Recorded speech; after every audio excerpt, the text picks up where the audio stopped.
ዛሬ ጀግንነቷ ይለያል። የእውነት እኔ ዛሬ አደይ በጣም ነው ያስደሰተችኝ ማለት ነው። ሊዲያንና ፍቅርን አጋጨቻቸው። እስከ ዛሬም ዝም ያልኳችሁ ትቀየራላችሁ ብዬ ነው እንጂ የእውነት እናንተ እኔን የምታሸንፉ ይመስላችሁ ነበረ ብላ አጋጨቻቸው ከግድግዳ ጋር። በጣም ደስ ብሎኛል። ባርኮቴ ግን ምን አይነቱ ወላዋይ ነው! የእውነት ጥሩና መልካም ልጅ ነው ብዬ ሳስብ ላዴይም ጥሩ ሸበላ ጥሩ ብረት መዝጊያ ባላገኘን እያልኩኝ ሳስብ ጭራሽ ልቤን ኩም አርጎት ይሄን እንዴ! ወይኔ ጉዴ! እኔ በመካከላቸው የገባሁት እኔ ነኝ እና ቤዛ መታለች። ከቤዛ ጋር ሊሄድ ነው። በጣም ይቅርታ። ምን አለች አደይ? አዎ በጣም ይቅርታ። ለምለም አለቀሰች። ያላለቀሰችው እውነት እንባ ደም አለቀሰች። በቃ መሄድ አለብህ ኤላ፣ ለእኔ ብለህ ብዙ መስዋዕት እንድትከፍል አልፈልግም። በቃ ሄድ አለችው። እንዴ ለምን ሲላት፣ በቃ እኔ ጠዋት ተነስቼ አንተን አገኘው ሆኖይ አጣዊ ሆኖይ እያልኩኝ መስጋት ደብሮኛል በቃ አለች። አውቃ ነው እሷ ግን ሁሉንም ነገር እበር ላይ ሆና አዳምጣ ነበረ። እሱም ደግሞ ታውቂያለሽ፣ ከዚህ ሁሉ እውነቱ እኔ አንቺን ማፍቀሬ ነው እና ሁሉንም ነገር ባንድ እንወጣዋለን። ስለዚህ እባክሽ ለምሊ፣ እኔ አንቺን አጥቼ መኖር አልችልም። ምክንያቱም እኔ ካንቺ ትክክለኛ ስሜት እውነተኛ ስሜት ነው ያለኝ እና ሁሉም ነገር ይስተካከላል። ግን ደግሞ ማንን መምረጥ እንዳለብኝም አላውቅም። ለዛ ነው እባክሽ ታገሽኝ አላት። ዴቭ ዛሬ ወንድ ወጥቶታል። አደይን አፋጠጣት። ታፈቅርኛለሽ ወይስ አታፈቅርኝም? ትወጅኛለሽ ወይስ አትወጅኝም? እንዴ አደይ እወድሃለሁ፣ እኔ ሰው አልጠላም የምትባየውን አሰሚም እንዴ? ከአንድ አይሉት ሁለታዬ ሶስታዬ እንዲነገርሽ ነው እንዴ የፈለግሽው አንቺ? በቃ የምታፈቅሪ ከሆነ ንገሪው። የምታስቢበት ከሆነ ጥሩና መልካም ነው፣ ለወደፊቱ ያስብልኛል ይሆነኛል የምትይ ከሆነ ደግሞ ቢያንስ አሁን አላፈቅረህም እወድሃለሁኝ፣ ነገር ግን ላስብበት በይ። እንዴ አደይ እውነት አናድሽኛል ዛሬ። እንደው በአንድ በኩል ደስ ብታስበኛል፣ ግን በዲቭ በኩል ምንም ደስ እያለኝ አይደለም። ሰላም ውድና የተከበራችሁ የቻናሌ ቤተሰቦች እንዴት ናቸው? ሁሉ ሰላም፣ ሁሉ መልካም። ምን እግዚአብሔር የተመሰገነ ይሁን ደህና ነኝ።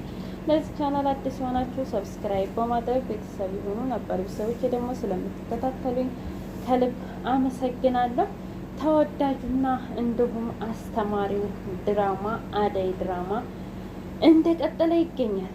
ዛሬ ሁሉም መትረጊስ የተለኮሰባቸው ይመስላል።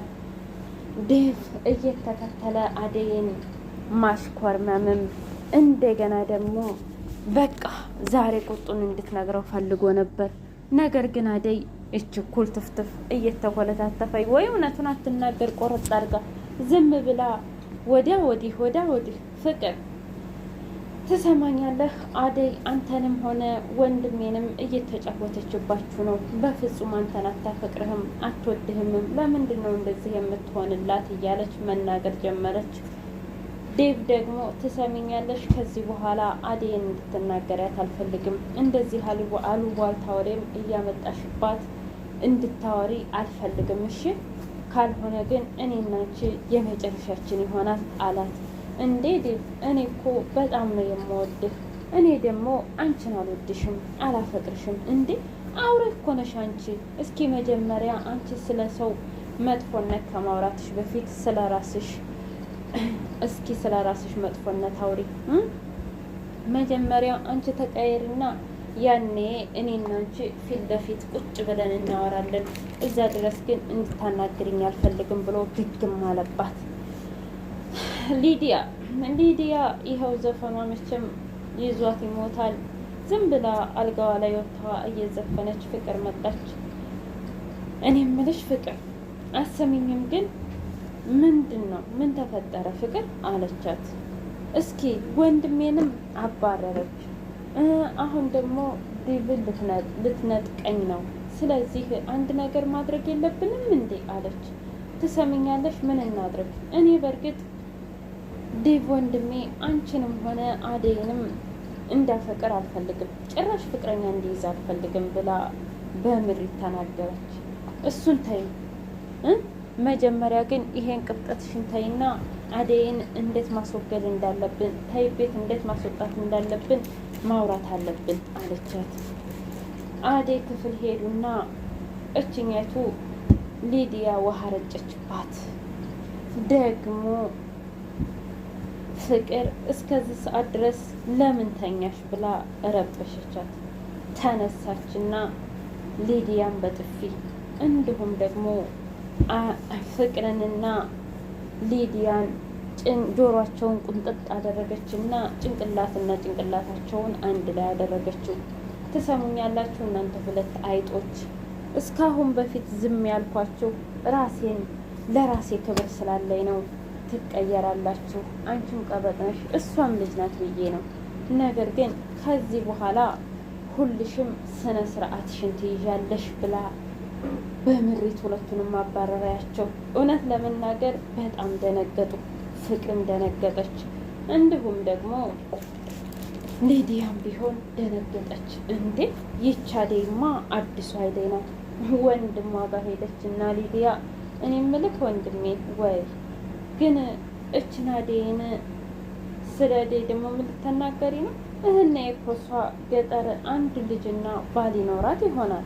ለምንድን ነው ግን እሷን ያፈቀርከው ስትለው ሰው ስለሆነች ልቧ እንደወረ ለራስ ክብር ይኖርህ አለችው። አንቺ ሲጀመር ለሰው ክብር ታውቂያለሽ እንዴ? ለራስሽ ክብር አለሽ? አይ ብሎ ድጋሜ ስለ አደይ እንድትናገሪ አልፈልግም፣ ስነ ስርዓትሽን ያዥ ብሎ የገዛ እህቱን አባረራት። ለእናትና ለአባቴ ነው የምናገረው ብላ ስትል ትሰምኛለሽ፣ ይሄ ነገር ከአንቺና ከኔ ውጭ ቢሆን ሌላ ሰው ቢሰማው አልለቅም። ባርኮቴና ዴቭ ባርኮቴ እወጣለሁ፣ ዴቭ እወጣለሁ። አይ ስሜት ቢኖራት አደይ ለእኔ እስከ ዛሬ ትነግረኝ ነበር እኮ። ስለዚህ መውጣት ያለብኝ እኔ ነኝ እንጂ አንተ አይደለህም። እንደውም ቤትህ የመጣሁት እኔ ነኝ በማለት ዴቭ ተናገረ። ከዛ ባርኮቴ ደግሞ አዎ በእርግጥ ስሜቴን ገልጫለሁ፣ እሷም ደግሞ እንደ ወንድሜ ነህ ብላ መልስ ሰጥታኛለች።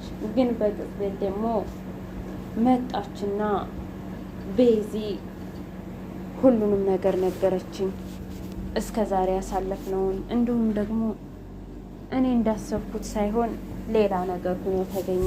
ስለዚህ እሷ ጋር ለመሄድ ወስኛለሁ ሲል አደይ እንዴ ባርኮቴ በዚህ ቅጽበት እንዴት?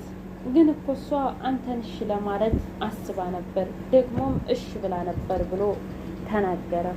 አይ ይሄ የችኩል ውሳኔ ነው እና በሁለታችሁ መካከል እኔ ስለገባሁ በጣም ይቅርታ ብሎ እጅና እጃቸውን አያይዞ አንቺ ፍቅር፣ አንቺ ደግሞ ሁለተኛ አደይ አጠገብ እንድትደርሽ አልፈልግም። አደይም የራሷን ህይወት ስራዋን ትስራበት፣ አንቺም አርፈሽ ተቀመጪ። ስንት ቀን ነው የምቆየው ወንድሜ ስትለው እሱን አላውቅም ብሏት ሄደ። ፍቅር ወንድሜንም ዴቭንም ሁሉንም ወሰርሽብኝ ብላ በጣም ተናደደች። ትሰሚኛለሽ፣ እኔ አንቺን ወንድም እኔ አልወሰድኩትም፣ እራሱ ፈልጎና ፈቅዶ ነው የሄደው። ስለዚህ አርፈሽ ተቀመጪ ህፃን ብላ አደይ ተናገረቻት።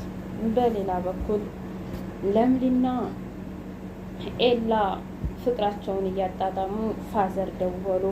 እበር ስር ሆና እያዳመጠኝ ነበር። በቃ ኤላ ሂድ፣ በቃ ለእኔ ብለህ ብዙ መስዋዕት እንድትከፍል አልፈልግም፣ ደስታህንም ደግሞ እንዳሳጣህ አልፈልግም ብላ ስትለው እንዴ ለምሊ እንዲህም አትበይ፣ አንቺ እኮ የደስታ ምንጭ ነሽ፣ ደግሞ እኔ እወድሻለሁ፣ እውነተኛ ፍቅር ስለሆነ አይደል እንዴ ድጋሜ ተገናኘነ አላት ኤላ። እሱንማ አውቃለሁ፣ ነገር ግን እኔ ሁሌ በስጋት መኖር ሰልችቶኛል። ብታይ ብቸኝነት ማለት ምን ያህል ከባድ እንደሆነ በፍጹም አይገባህም አለችው። ይገባኛል፣ ግን ለሁሉም ነገር ጊዜው መልስ አለው፣ አትጨነቂብኝ ሲላት በቃ አደይ ጋር እንሂድ እስኪ ምን እንደሆነች ብላ አደይ ጋ ሄደች። አደይ ደብሯታል። ልክ ለምለም ስታገኝ እቅፍ አደረገቻት። ባርኮቴ ሄዷል። ምን እንደተፈጠረ ራሱ በማላውቀው ነገር አንድ ሴት ይዞ ጠፋ። የሚመለስ አይመስለኝም።